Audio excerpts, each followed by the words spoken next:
Hi students, we have started the 9th chapter from 10th physics part 2. Name of the chapter is current electricity. In this particular chapter, today we are going to see the next topic called as potentiometer. आज आपण जो topic check out करायला चाललोय त्याचं नाव काय सांगा, potentiometer अशा प्रकारचा टॉपिक आपण आज पाहणार आहोत. तर in the last lecture we have seen the Wheatstone's network and its uses. मग व्हीटस्टोनच्या नेटवर्क मध्ये आपण काय केलं, अननोन रेजिस्टन्स काढण्याची मेथड पाहिली, राईट. ठीक आहे. नंतर केल्विनची मेथड पाहिली, नंतर पोस्ट ऑफिस बॉक्सचं वर्किंग कसं असतं ते त्या ठिकाणी आपण पाहिलं. आज आपल्याला जो पुढचा टॉपिक चेक आउट करायचा पालक्षा त्याचं जो आहे तो पोटेन्शियोमीटर. आता what is the potentiometer? Potentiometer म्हणजे काय? तर पोटेन्शियोमीटर म्हणजे काय? इट इज द काय सांगा, व्होल्टमीटर. पालक्षा व्होल्टमीटर आणि पोटेन्शियोमीटर मध्ये काय फरक असतो तो मी तुम्हाला सांगणार आहे. पालक्षात घ्या. Voltmeter is the instrument with the help of which we can measure the काय सांगा, potential difference between any two points. दोन पॉइंट मधले पोटेन्शियल डिफरन्स मोजण्यासाठी आपण काय करतो सांगा, जे इन्स्ट्रुमेंट किंवा जे गॅल्व्हनोमीटर वापरतो, sensitive galvanometer which is design to measure the voltage.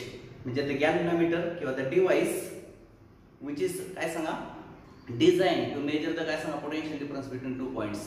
दोन पॉइंटच्या मधला पोटेन्शियल डिफरन्स मोजण्यासाठी जे डिव्हाइस तुम्ही वापरता, की जे डिव्हाइस डिझाइन केलेलं असतं त्यासाठी आपण काय म्हणतो सांगा, त्याला आपण म्हणतो व्होल्टमीटर.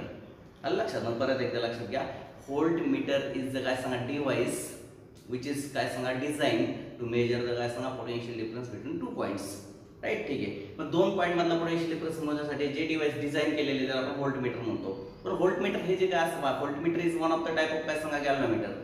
व्होल्टमीटर हा एक प्रकारचा गॅल्व्हनोमीटरचा असतो, गॅल्व्हनोमीटर असतो. राईट. ठीक आहे. गॅल्व्हनोमीटर मध्ये काय असते, एक कॉईल असते वायरची, इन्सुलेटेड कॉपर वायर इज काय, इन्सुलेटेड कॉपर वायर वूंड केलेली असते आणि त्याला आपण कॉईल म्हणतो. आणि त्या कॉईल मध्ये रेजिस्टन्स डेव्हलप होतो. जेवढा हाय रेजिस्टन्स असेल तेवढं व्होल्टमीटर मधून करंट जाणार नाही. आणि व्होल्टमीटर मधून जर करंट आरपार नाही गेलं तर व्होल्टमीटर ह्या टोकाचा आणि ह्या टोकाचा, दोघांमधला जो दोन टोकांमधला जो पोटेन्शियल डिफरन्स आहे तो मोजू शकतो.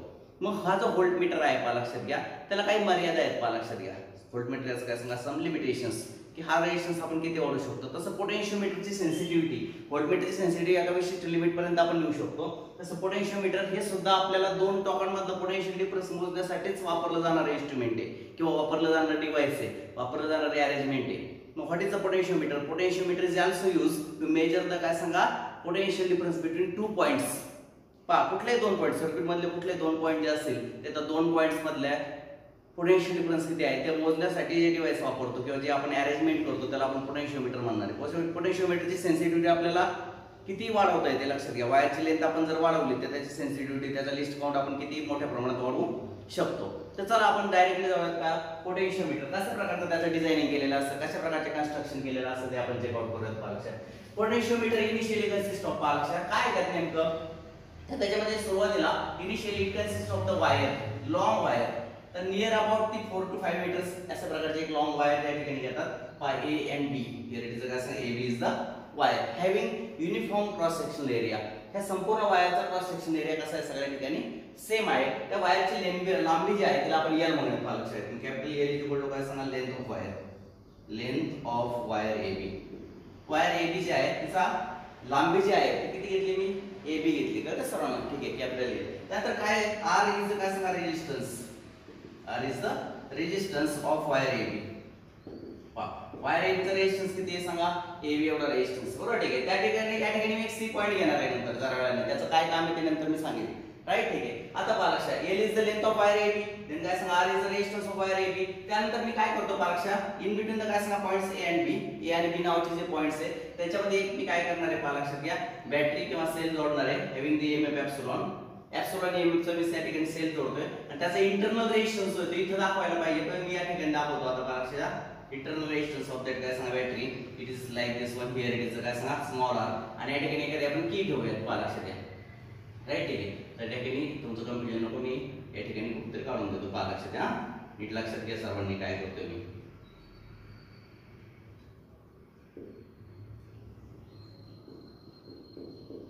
ठीक आहे. आता लक्षात घ्या, here it is a plus, here it is a काय सांगा, मायनस. पोटेन्शियोमीटर म्हणजे काय पालक्षा, what is the potentiometer? Potentiometer consist of the काय सांगा, wire AB, long wire AB, near about 4 to 5 metres. Right. ठीक आहे. तर असं 4 ते 5 मीटर लांबीची ही वायर त्या ठिकाणी असते. It is fix on the wooden box. ते वुडन बॉक्सवर फिक्स केलेली असते वायर, हे लक्षात घ्या. राईट. ठीक आहे. तर अशा प्रकारे वुडन बॉक्सवर this wire is fix, having the length near about 4 to 5 metres. L is the total length of wire AB, R is the resistance of wire A पासून तर B पर्यंत जी वायर आहे तिचा रेजिस्टन्स R इतका घेतलेला आहे. A is the काय सांगा क्रॉस सेक्शन एरिया. आता वायरचा क्रॉस सेक्शन एरिया किती घेतलाय मी A घेतलेला आहे आणि हा जो R मी या ठिकाणी घेतलाय परीक्षा हिअर इट इज द काय सांगा R इज इक्वल टू काय सांगा इंटरनल रेजिस्टन्स. R इज काय सांगा इंटरनल रेजिस्टन्स. त्या वायरचा इंटरनल रेजिस्टन्स मी R घेतलेला आहे परीक्षा.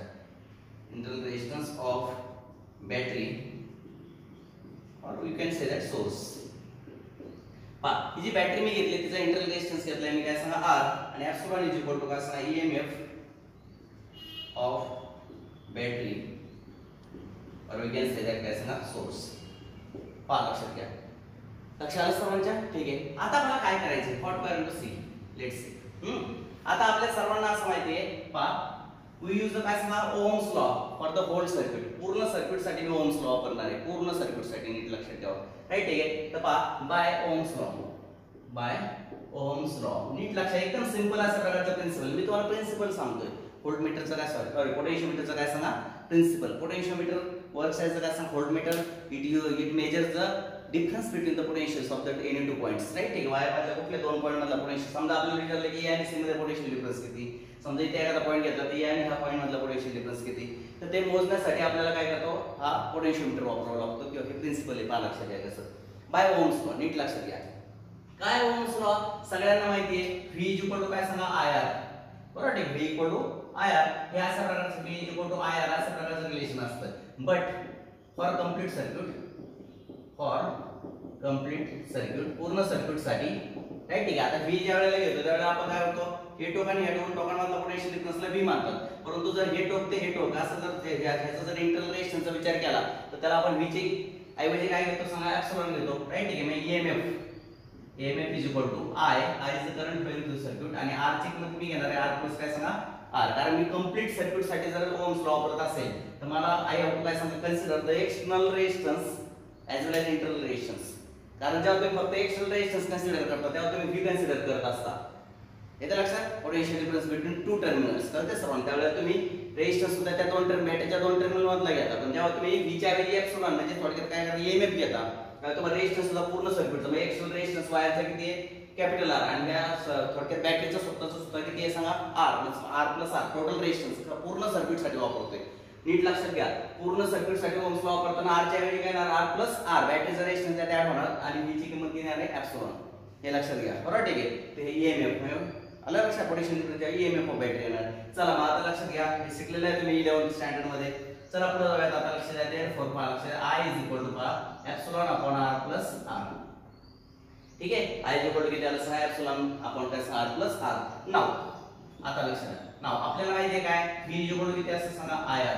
व्हॉट इज द काय सांगा पोटेन्शियल डिफरन्स बिटवीन द काय सांगा पॉइंट्स A and B त्याला आपण V म्हणूयात. पहा लक्षात V is equal to potential difference between points A and काय सांगा B. A आणि B नावाच्या पॉइंट मध्ये जे पोटेन्शियल डिफरन्स आहे त्याला मी काय म्हटलं सांगा V. आता एक्सटर्नल सर्किट साठी मी वापरतोय लक्षात घ्या. फक्त इथून ते इथपर्यंत त्यासाठी मी V घेतलं. V इक्वल टू काय सांगा I into R. मग आता पहा लक्षात V is equal to what is the value of I. I ची व्हॅल्यू किती आहे सांगा epsilon upon R plus R आणि इनटू काय सांगा R असतं त्या ठिकाणी आलं. तर ते सर्वांना ठीक आहे. मग आता हे ठिकाणी आलं हे लिहितो इथे फ्रॉम 1 ठीक आहे एप्सिलॉन R अपॉन काय सांगा R प्लस R हे आले काय सांगा पोटेन्शियल. मग आता हा जो काय पोटेन्शियल डिफरन्स आला हे कशातला आला पोटेन्शियल डिफरन्स बिटवीन द काय सांगा पॉइंट्स A B. नीट लक्षात घ्या. मी काय केले पहा लक्षात द्या. ओहम्स लॉ वापरलाय सर्वांनी लक्ष घ्यायला ते कॅन्सल करतो. कोणासाठी वापरलाय फॉर कंप्लीट सर्किट साठी वापरला. फॉर काय सांगा complete circuit. EMF is equal to I into काय सांगा R म्हणजे V इक्वल टू IR असा ओहम्स लॉ आहे. पण जेव्हा तुम्ही कंप्लीट सर्किट साठी वापरता त्या V च्या ऐवजी तुम्ही काय घेता एप्सिलॉन. हे 11th स्टँडर्डला होतो ऑलरेडी.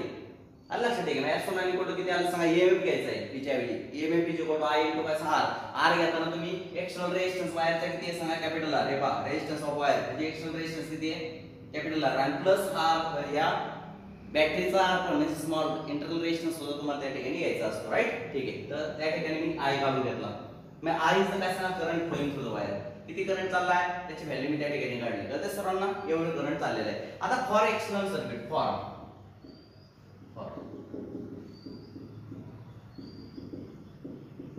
आता बॅटरीच्या ह्या टोकापासून ते ह्या टोकापर्यंत म्हणजे ए टोक ह्याला जोडलेले बी टोक ह्याला म्हणजे ह्या ज्या वायर आहे त्या वायरच्या मध्ये मी काय करतो सांगा ओहम्स लॉ वापरतो. ते सर्वांना वेस्टर्न सर्किट साठी काय असतं V equal to IR. V म्हणजे काय potential difference between the points काय सांगा AB. AB नावाच्या दोन टोकांमध्ये असणारे पोटेन्शियल डिफरन्स कसं करणार I गुणिले R ते AB चा रेजिस्टन्स R होता आणि आपण आता इथून ते इथपर्यंतच वापरतोय इथे लक्षात घ्या V इक्वल टू काय सांगा I * R म्हणजे थोडक्यात असं आलं तुमचा VAB equal to epsilon R आपण काय सांगा R + R लक्षात ठीक आहे हे नीट लक्षात राहू द्या म्हणजे पोटेन्शियल डिफरन्स काय सांगा बिटवीन टू एंड्स किंवा बिटवीन टू पॉइंट्स लक्षात ठीक आहे वायर ऑफ द वायरच्या दोन टोकांमध्ये किंवा टू एक्स्ट्रीम पॉइंट्स मी या ठिकाणी घेतले तर हे नीट लक्षात राहू द्या आता मी काय करणार आहे पहा therefore potential difference per unit length काय करतो मी पर युनिट लेंथ टोटल वायरचा पोटेन्शियल डिफरन्स किती आहे या सूत्राने या फॉर्म्युलाने काढता येईल पोटेन्शियल डिफरन्स बिटवीन द काय points A and B is given by this formula तर मी काय करतो potential difference per unit length काढणार आहे पहा लक्षात घ्या मी काय करणार आहे एप्सिलॉन R आपण काय सांगा R + R इनटू काय सांगा कॅपिटल L तर using this formula we can find out the काय सांगा potential difference per unit length लक्षात ठीक आहे मग potential difference per unit length जे आहे त्या ठिकाणी मी या ठिकाणी ते काढले नीट लक्षात घ्या पोटेन्शियल डिफरन्स काय सांगा per unit length it is called as काय सांगा K let it is denoted as K बरोबर ठीक आहे म्हणून आपण काय करतो VAB पर युनिट काय सांगा लेंथला आपण K म्हणणार आहे पहा लक्षात का K why it is called as K का म्हटलं आपण त्याला तर नीट लक्षात घ्या बॅटरीचा EMF कसा आहे कॉन्स्टंट आहे तो काय बदलत नाही बॅटरीचा तीच वापरतोय वायरचा रेजिस्टन्स हा जो आहे इथपर्यंत जे काय असणार ते असणार आहे राईट ठीक आहे L म्हणजे वायरची लेंथ बदलत नाहीये म्हणजे कुठलीच गोष्ट त्या ठिकाणी चेंज होत नाही त्यामुळे ही जी व्हॅल्यू आहे ही व्हॅल्यू कशी असते कॉन्स्टंट असते म्हणजे potential difference per unit length काय सांगा कॉन्स्टंट इथे EMF इज कॉन्स्टंट राईट ठीक आहे म्हणजे जर बॅटरीचा EMF जर तुम्ही कॉन्स्टंट ठेवलं तर ही टर्म काय असणार सांगा कॉन्स्टंट त्याला आपण K म्हणणार आहे आणि this K is called as potential gradient तर त्या सर्वांना ठीक आहे आणि K आणि त्या K लाच आपण इथून पुढे शब्द वापरणार आहे काय सांगा पोटेन्शियल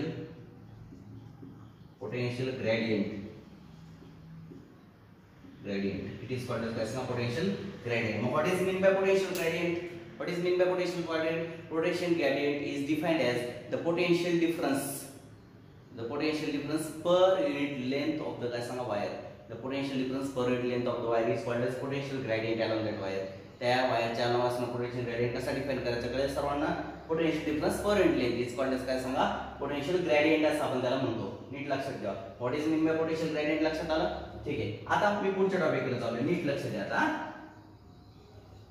पहा इथपर्यंतचा टॉपिक तुम्हाला समजला असेल आपण पुढे धरूयात पहा लक्षात घ्या पुढे आपण डेरिव्हेशन कंटिन्यू करू आता कन्सिडर करा C is any point in between the points A and B पहा A आणि B च्या दरम्यान आता एक C नावाचा पॉइंट मी या ठिकाणी घेतलाय हां ठीक आहे मी या ठिकाणी लिहितो पहा let C B any point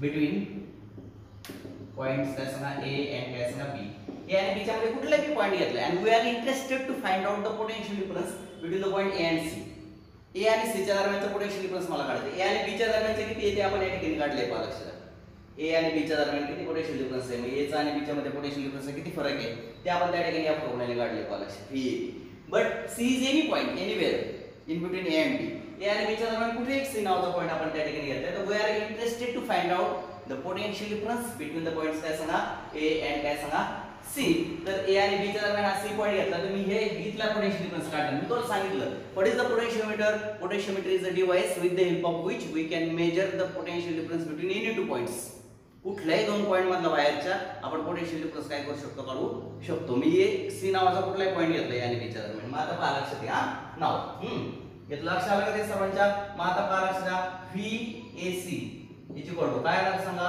K गुणिले काय सांगा L कारण का K काय सांगतो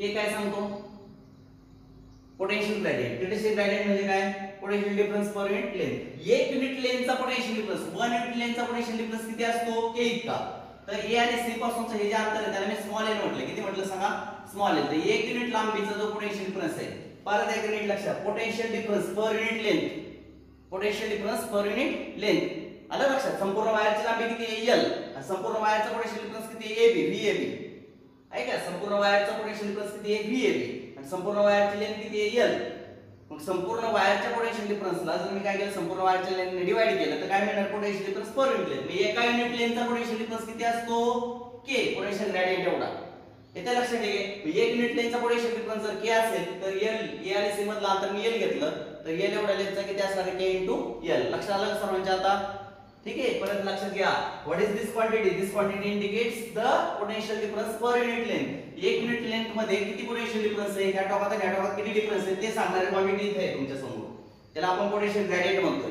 काय म्हणतो पोटेन्शियल ग्रेडियंट. मग potential gradient what indicates, it indicates काय असणार potential difference per unit length. एक युनिट लेंथ मध्ये पोटेन्शियल डिफरन्स. मग आता आपण लेंथ किती घेतली सांगा, एल घेतली. ए आणि सी मधली लेंथ एल असेल कळतं सर्वांना. तर मग काय सांगा potential difference between A and C is equal to K into L. कळेल सर्वांना आता. चला मग आता के इनटू एल, के तर कॉन्स्टंट आहे म्हणून आपण म्हणू शकतो की व्हीएसी ही डायरेक्ट इक्वल टू काय सांगा L. VAC is direct equal to L. This is the principle. बरोबर आहे. दिस इज द काय सांगा प्रिन्सिपल ऑफ काय सांगा पोटेन्शियोमीटर. हे पोटेन्शियोमीटरचं काय प्रिन्सिपल आहे. नीट लक्षात घ्या. सोपं आहे एकदम.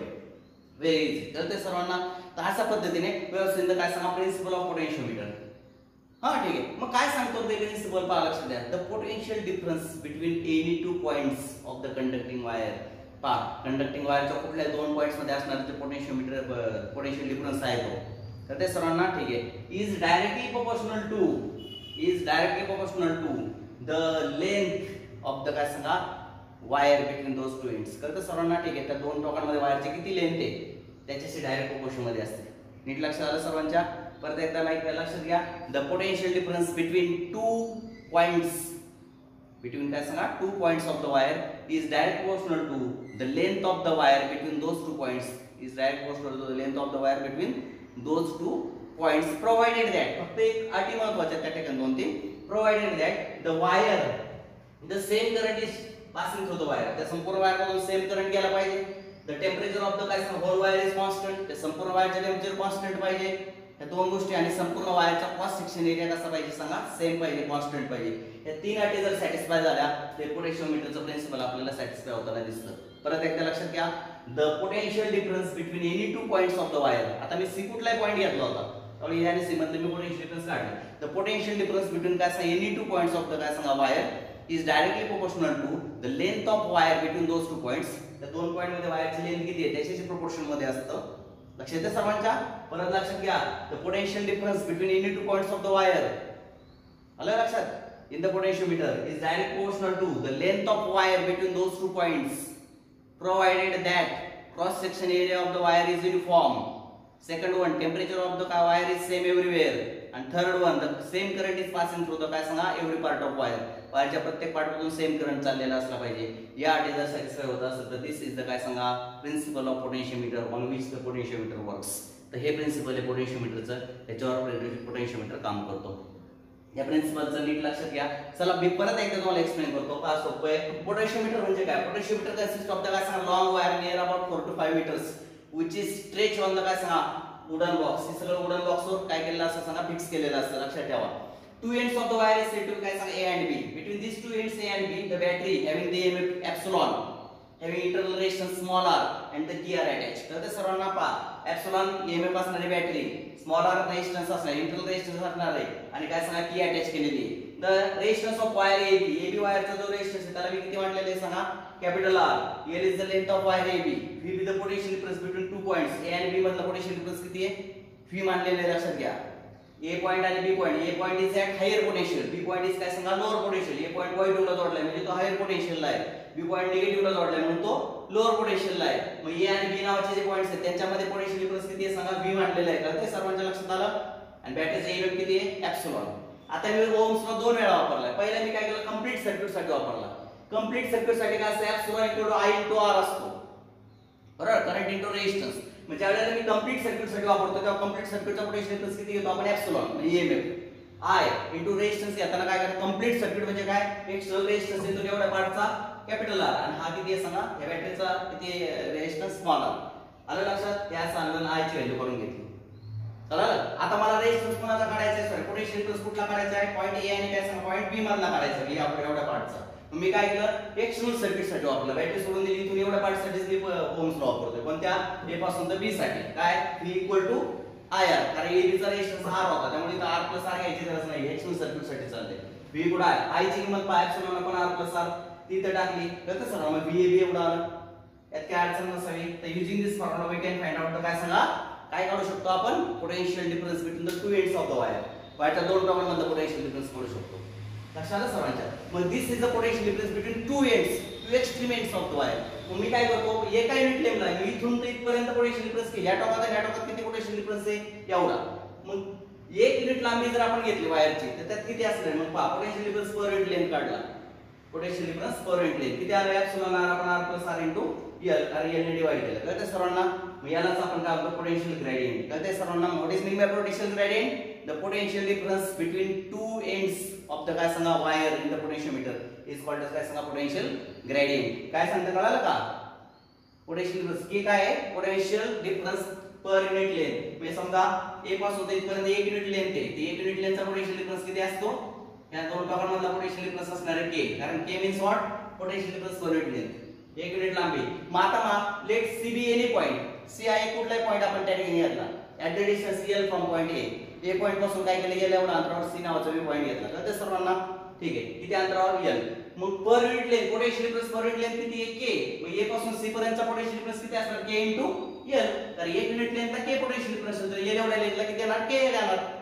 आलं लक्षात सर्वांच्या म्हणून k इज कॉन्स्टंट म्हणून काय आलं VAC इज डायरेक्ट टू काय सांगा l this is the principle of काय सांगा पोटेन्शियोमीटर पोटेन्शियोमीटरचं काय असतं प्रिन्सिपल असतं आलं लक्षात तर this is the principle of potentiometer पोटेन्शियोमीटरचं प्रिन्सिपल लक्षात ठेवा आफ्टर दॅट वर मी सुद्धा काय सांगा नेक्स्ट टॉपिक ठीक आहे लक्षात आलं असेल प्रिन्सिपल सगळ्यांच्या हां ठीक आहे the potential difference between two points of the wire नीट लक्षात घ्या potential difference between the two points of the wire of the potentiometer potentiometer मध्ये जी वायर असते त्याच्यातल्या कुठल्या दोन पॉइंट मधला पोटेन्शियल डिफरन्स हा त्या दोन पॉइंट मधल्या लेंथचे डायरेक्ट प्रोपोर्शन मध्ये असतो आलं लक्षात ठीक आहे potential difference between any two points of the wire in potentiometer is direct proportional to the length of the wire between those 2 points provided that the same current is passing through the wire the whole wire is present at the same temperature same current is passing through the wire whole wire has the same temperature and third one the whole wire has uniform cross section area या तीन अटी satisfy झाल्या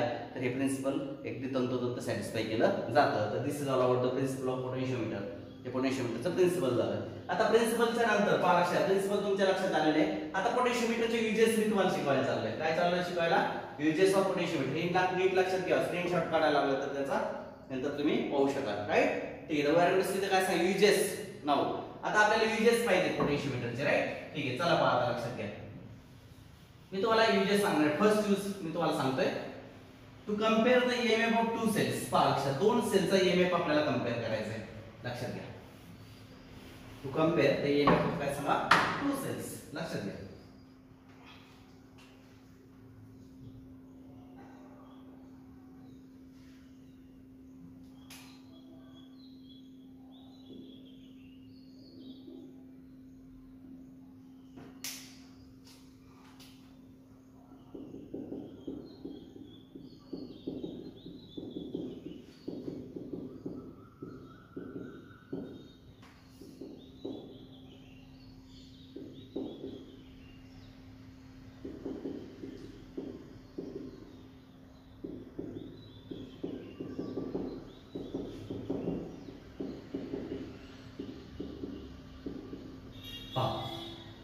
दोन cells च्या मधला दोन सेल्सचा EMF compare करायचा आहे लक्षात घ्या कंपेअर द काय ईएमएफ ऑफ टू सेल्स पहा we have the two cells पहा लक्षात आपल्याकडे दोन सेल आहेत हॅविंग द ईएमएफ एप्सिलॉन 1 आणि एप्सिलॉन 2 एप्सिलॉन 1 आणि एप्सिलॉन 2 असे दोन सेल आपल्याकडे आहेत लक्षात घ्या हां नीट लक्षात द्या काय सांगतो आता पहा त्यांचा तुम्हाला ईएमएफ कंपेअर करायचा आहे कंपेअर करायचं म्हणजे कळलं तुम्हाला कंपेअर करतो आपण ठीक आहे हरकत नाही हां ठीक आहे मग आता कंपेअर करायचं आहे we have to compare the EMF of काय सांगा टू सेल्स हां मग पोटेन्शियोमीटरच्या आधारे कसं पहा तर पोटेन्शियोमीटरचा whole principle as it is हे जे प्रिन्सिपल आहे ते असं जास्त राहणार आहे हे जे काही त्याचं डायग्राम कन्स्ट्रक्शन जे आहे ते असं जास्त राहणार आहे ठीक आहे फक्त बदल कुठे होणार नीट लक्षात घ्या फ्रॉम द पॉइंट ए पहा जो ए नावाचा पॉइंट होता ना ए पॉइंट पासून मी एक्स्ट्राचं काय करणार की नीट लक्षात घ्या ए पॉइंट पासून नीट लक्षात घ्या पहा मी इकडे एक टर्मिनल काढतोय पहा लक्षात घ्या आणि त्याला दोन याचा जो ईएमएफ आहे तो किती आहे सांगा एप्सिलॉन 1 आणि याचा किती आहे सांगा एप्सिलॉन ज्या दोन सेलचा ईएमएफ तुम्हाला कंपेअर करायचा आहे those two cells are join between their positive terminals आहेत या दोन सेलचे जे पॉझिटिव्ह टर्मिनल आहेत पॉझिटिव्ह निगेटिव्ह आणि प्लस काय झालं पॉझिटिव्ह आणि निगेटिव्ह पॉझिटिव्ह टर्मिनल कुणाला जोडले to point A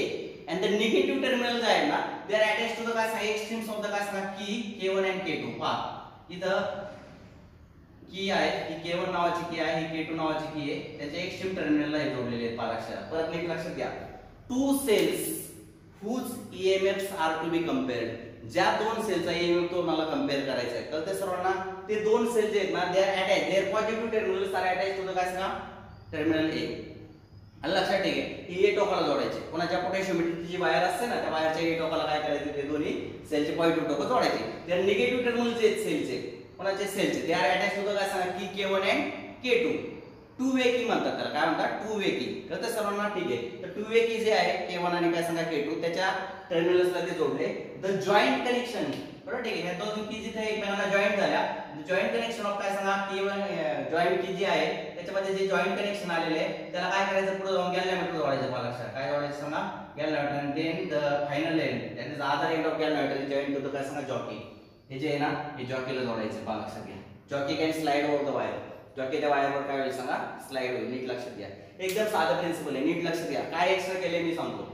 in the पोटॅशियोमीटर wire ना तर सर्वांना ठीक आहे. The two cells whose EMFs are to be compared. ज्या दोन सेलचा ईएमएफ तुम्हाला कंपेअर करायचा आहे those two cells their positive terminals are joint to the काय सांगा terminal that is point A of the wire. वायरच्या ए टोकाला ते दोन्हीचे पॉझिटिव्ह टर्मिनल जोडले. आलं लक्षात ठीक आहे. त्यानंतर काय करायचं मला लक्षात then their negative terminals are joint to the काय सांगा जॉइंट की K1 अँड K2. त्याला टू वे की म्हणतात. काय म्हणतात सांगा टू वे की. K1 आणि काय सांगा K2 यांच्या टोकांना ते जोडले negative terminals. Then the joint connection of K1 and K2. K1 आणि K2 चे joint connection it is joint to the काय सांगा galvanometer and other end of galvanometer is joint to the काय सांगा jockey. Jockey is sliding over the काय सांगा wire AB. Jockey is free to slide over the wire AB. Jockey आपण इकडे असं सरकू शकतो. अशा पद्धतीने सगळं कन्स्ट्रक्शन केले. हे एक्स्ट्रा केलेले कळालं सर्वांना. पोटॅशियोमीटरच्या प्रिन्सिपलच्या आधारे ईएमएफ कंपेअर कसे करायचे त्यासाठी मी अशी फिगर ड्रॉ केली. कारण सर्वांना दोन सेल ज्यांचा ईएमएफ तुम्हाला कंपेअर करायचा आहे ते अशा ठिकाणी या ठिकाणी लावायचे. हा एक अट मात्र लक्षात ठेवायचे. ज्या सेलचा ईएमएफ तुम्हाला कंपेअर करायचा E1 आणि E2 दॅट इज ε1 आणि ε2 जे ईएमएफ तुम्हाला कंपेअर करायचे आहेत ना त्या ईएमएफ पेक्षा त्या दोघांपेक्षा याचा ईएमएफ कसा पाहिजे सांगा जास्त पाहिजे. बरोबर ठीक आहे. नीट लक्षात घ्या. जर तुम्हाला कंपेअर करायचा तर एक महत्त्वाचा क्रायटेरिया त्या ठिकाणी की द मेन सेल जो आहे मेन सेल आलं लक्षात ठीक आहे इट्स ईएमएफ म्हणजे लक्षात घ्या काय क्रायटेरिया नीट लक्षात घ्या. मी या ठिकाणी लिहितो. क्रायटेरिया असा आहे ε1 किंवा ε इज ग्रेटर दॅन काय सांगा ε1 अँड ε इज ग्रेटर दॅन काय सांगा ε2. म्हणजे हा जो मेन सेलचा जो ईएमएफ आहे तो ह्या दोघांपेक्षाही इंडिव्हिज्युअली जास्त पाहिजे. लक्षात आलं सर्वांच्या. हा क्रायटेरिया आपण सॅटिस्फाय झाल्यानंतरच हा एक्सपेरिमेंट तुम्हाला कंपेअर करता येईल. तर सर्वांना चला आता जाऊया पुढे. सोपं आहे आता एकदम सोपं आहे. नीट लक्षात घ्या. ठीक आहे जाऊ पुढे मी. आता काय करायचं पाहिजे ह्याच्यापेक्षा याची व्हॅल्यू असते याच्यापेक्षा असं फक्त तेवढी वेळ सॅटिस्फाय करा आणि अशा प्रकारे जोडा. आता सर्वांना माहिती आहे ना आताच आपण प्रिन्सिपल बाय पोटॅशियोमीटर ते प्रिन्सिपल मी या ठिकाणी लिहितो. पोटॅशियोमीटर प्रिन्सिपल काय V बिटवीन AB किंवा between two points is direct proportional काय सांगा L. बरोबर ठीक आहे. दोन पॉइंट मधला पोटेन्शियल डिफरन्स हा त्याच्या लेंथच्या डायरेक्ट प्रोपोर्शन मध्ये असतो. आता काय करायचं मला लक्षात इनिशियली तर की K1 जी आहे ना ही K1 जी की आहे ना ती चालू करायची मला लक्षात. It is close. की K1 इज काय सांगा close and K2 is open. K1 close करा आणि K2 काय करा ओपन ठेवा. K2 ओपन करा. तर सर्वांना की K1 इज काय सांगा क्लोज.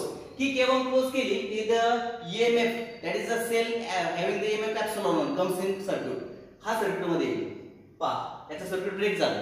कोण सर्किट मध्ये आला हा सेल आला. बरोबर ठीक आहे. पहा if the key K1 is close and K2 is open. K2 open ठेवली आणि K1 काय केली सांगा क्लोज केली. Then the cell having the EMF ε1 comes in circuit. तो सर्किट मध्ये आला. हा ठीक आहे. देन द जॉकी इज काय सांगा slided over the wire AB. तो जॉकी स्लाइड वायर AB वर इकडे तिकडे स्लाइड करायचा. स्लाइड केल्यानंतर फाइंड द पॉइंट D. असा पॉइंट D शोधा की such that the galvanometer shows a zero deflection. की जेणेकरून गॅलव्हॅनोमीटर काय करेल सांगा झिरो डिफ्लेक्शन त्या ठिकाणी दाखवेल. कळतं सर्वांना गॅलव्हॅनोमीटर शोज झिरो डिफ्लेक्शन. नीट लक्षात आलं मी काय सांगितलं परत नीट लक्षात घ्या. फर्स्ट वन की K1 इज काय सांगा close and K2 is open. K1 नावाचे की क्लोज करा. K2 काय करा ओपन करा. केली ओपन. ठीक आहे. कोणता सेल सर्किट मध्ये आला cell having the EMF ε1 it comes in circuit. तो सर्किट मध्ये आला. नंतर काय करा जॉकी इज काय सांगा slided over the wire AB. तो वायर AB वर इकडे तिकडे असं स्लाइड करा and so that the galvanometer shows zero deflection that is null point is obtain. काय मिळवायचा आहे नल पॉइंट मिळवायचा.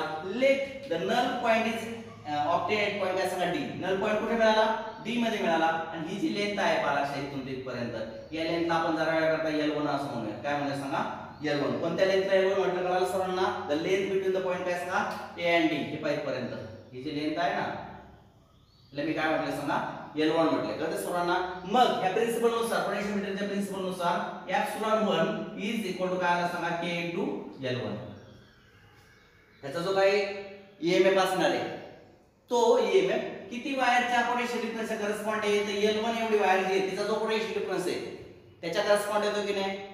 Epsilon 1 corresponds to the potential difference between the काय सांगा two ends A and D. ही जी वायर आहे ना A पासून तर D पर्यंत या वायरचा जो पोटेन्शियल डिफरन्स आहे एवढ्या भागातला तो पोटेन्शियल डिफरन्स आणि याचा पोटेन्शियल डिफरन्स ते काय सांगा सेम. हे लक्षात घ्या. तर सर्वांना ठीक आहे. म्हणून तर नल पॉइंट मिळाला ना आपल्याला. हे तर लक्षात घ्या. नल पॉइंट त्या ठिकाणी मिळून गेला. आता काय करायचं पालक्षात नाव हे कळलं का. पहिलं कसं एकदम सिंपल कन्सेप्ट आहे पालक्षात. काय करायचं सांगा मला परत एकदा. ही की चालू करायची ही की बंद करायची म्हणजे हे जे काही सेल आहे हा कशामध्ये सांगा सर्किट मध्ये आणि हा सेल सर्किट मध्ये आला तर ते सर्वांना मी काय सांगतो की काय करायचं पालक्षात. या लाईटर मध्ये डिफ्लेक्शन पाहत राहायचं. जॉकी असं स्लाइड करायचं याच्यावर जॉकी एका विशिष्ट पॉइंटला समजा असं गृहीत धरा की डी पॉइंटला आल्यानंतर या लाईटरचं झिरो डिफ्लेक्शन म्हणजे नल पॉइंट मिळवायचा. आलं लक्षात. नल पॉइंट मिळाला की जी वायरची लांबी आहे ना A पासून तर काय सांगा D पर्यंत ती मोजायची. हा द पोटेन्शियल डिफरन्स पहा लक्षात द्या. पोटेन्शियल डिफरन्स ठीक आहे between the two ends A and D of the wire corresponds to the काय सांगा ईएमएफ ऑफ दिस सेल. तर ते सर्वांना मी लागलं ते एक्सट्रीम वाढवतो. Epsilon 1 correspond directly is equal to काय सांगा VAD असं लिहिणार आहे. चालेल ना. एप्सिलॉन 1 इज इक्वल टू काय सांगा potential difference between two points A and D आणि VAD कसं काढणार तुम्ही. Epsilon 1 is equal to VAD कसं काढणार. AD ची लांबी जी आहे ती L1 आहे म्हणून K इनटू काय सांगा L1. आलं लक्षात आता सर्वांच्या. ठीक आहे. आता पुढच्या वेळेला आता काय करायचं मला हे बोलतो जरा वेळेला. हा पहिला नल पॉइंट तुम्हाला D पॉइंटला मिळाला होता. आता काय करायचं की K1 इज काय सांगा ओपन. K1 की ओपन करा आणि K2 इज क्लोज. आता पुढच्या वेळेला काय करायचं K1 ओपन करा आणि K2 क्लोज करा. इथे लक्षात ठेवा K1 is open and K2 is close. K2 close केल्यानंतर which cell comes in काय सांगा सर्किट. कोणता सेल सर्किट मध्ये आला. having the EMF epsilon 2 हा जो सेल आहे ना ज्याचा EMF epsilon 2 होता तो सर्किट मध्ये आला. आता परत काय करायचं the jockey slided over the wire. Jockey काय करायचं वायरवर असं स्लाइड करायचा. स्लाइड केल्यानंतर काय करायचं पहा लक्षात घ्या. स्लाइड केल्यानंतर परत एकदा गॅलरेटर मध्ये लक्ष ठेवायचं. गॅलरेटर मध्ये आता समजा जॉकी इकडे स्लाइड केल्यानंतर समजा असं वगैरे की इथं तुम्हाला पॉइंट मिळाला. या पॉइंटला मी D डॅश म्हणतो. काय म्हणतो जरा वेळ करता D डॅश. सेकंड सेल साठी नल पॉइंट कुठे मिळाला D डॅश वर. पहिल्या सेल साठी नल पॉइंट कुठे मिळाला होता D वर मिळाला होता. लक्षात घ्या. या लॉटरी शो झिरो डिफ्लेक्शन पहा परत एकदा ही की चालू करायची या सेलला सर्किट मध्ये घ्यायचं तर त्या सर्वांना आणि जॉकी स्लाइड करायचं. जॉकी स्लाइड केल्यानंतर कोणत्या पॉइंटला नल पॉइंट मिळतो D डॅश ला. गृहीत धरा पहिल्याला आपण D ला मिळवलं होतं. हा ठीक आहे. आता D डॅश ला नल पॉइंट मिळाला असं गृहीत धरा. मग परत येता नाव इन सेकंड केस एप्सिलॉन 2 म्हणजे ह्या दुसऱ्या सेलचा जो काही EMF आहे तो कोणाशी करस्पॉन्ड आहे. It corresponds to the potential difference between the wire काय सांगा A and D डॅश म्हणजे V ऑफ काय सांगा AD डॅश. लक्षात potential difference between the points A and D dash corresponds to the काय सांगा EMF ऑफ सेकंड सेल. म्हणून epsilon 2 is equal to काय त्याला K इनटू L2. K म्हणजे काय पोटेन्शियल ग्रेडियंट माहिती आहे सर्वांना. मी प्रिन्सिपल इथे लिहिलेले ऑलरेडी मागाशी. हा potential difference between two ends direct to real म्हणजे V इक्वल टू KL. ठीक आहे. पोटेन्शियल ग्रेडियंट आपण पाहिलेले मागाशी. आणि आता 2 नंबर झालं. नाउ इक्वेशन 1 डिवाइडेड बाय काय सांग इक्वेशन 2. चला एप्सिलॉन 1 आपण काय सांग epsilon 2 is equal to KL1 upon KL2 right. ठीक आहे. Then K gets cancel. Epsilon 1 upon epsilon 2 is equal to L1 upon L2. तर दिस इज द काय सांगा प्रिन्सिपल राइट. ठीक आहे. तर अशा प्रकारचा प्रिन्सिपल तुमच्या समोर आलेले आहे किंवा कसं कंपेअर करणार तुमच्या लक्षात आले. Epsilon 1 upon epsilon 2 is equal to L1 upon L2 where L1 and L2 are the lengths of wires at which the null points are obtained respectively. ज्या पॉइंट्सला नल पॉइंट मिळाले त्या पॉइंट्सची आणि A पॉइंट मधली जी length आहे वायरच्या त्या L1 आणि L2 आहेत. आलं लक्षात. हा सेल जेव्हा सर्किट मध्ये होता त्यावेळेला नल पॉइंट जो आहे तो L1 एवढ्या डिस्टन्सवर मिळाला. L1 एवढ्या लेंथवर मिळाला A पासून. आणि हा जेव्हा सेल सर्किट मध्ये होता तेव्हा नल पॉइंट L2 एवढ्या डिस्टन्सवर मिळाला A पासून. तर ते सर्व एप्सिलॉन आपण epsilon 2 is equal to L1 upon L2. So using this concept we can compare the काय सांगितले EMF of cell. समजा या दोन सेल पैकी तुम्हाला एका सेलचा EMF माहिती आहे गृहीत धरा. कुठल्या एकाचा माहिती आहे एप्सिलॉन 1 माहिती आहे. आलं लक्षात. ठीक आहे.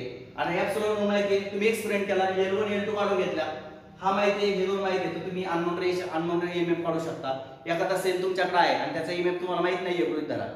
आणि तर तुम्ही काय करायचं तो एक ज्याचा अननोन आहे ज्याचा EMF तुम्हाला माहिती आहे तो एक सेल घ्यायचा आणि एक नॉन EMF वाला सेल घ्यायचा. नॉन वाला एक घ्यायचा एक अननोन घ्यायचा.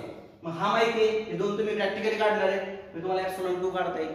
आलं लक्षात. म्हणजे दिस मेथड ही जी काय मेथड आहे याच्यामधून आपण दोन सेलचा एमएफ कम्पेअर करतो, किंवा जर त्यातल्या एका सेलचा एमएफ माहिती असेल तर आपण दुसऱ्याचा एमएफ आरामशीर काढू शकतो. मग आलं लक्षात. समजा एखादी अननोन बॅटरी तुमच्याकडे आहे आणि तुम्हाला काय करायचं, ह्या बॅटरीचा एमएफ किती आहे लक्षात, ठीक आहे, ते तुम्हाला शोधायचं असेल तर using this method you can find out the काय सांगा ईएमएफ ऑफ अननोन सेल.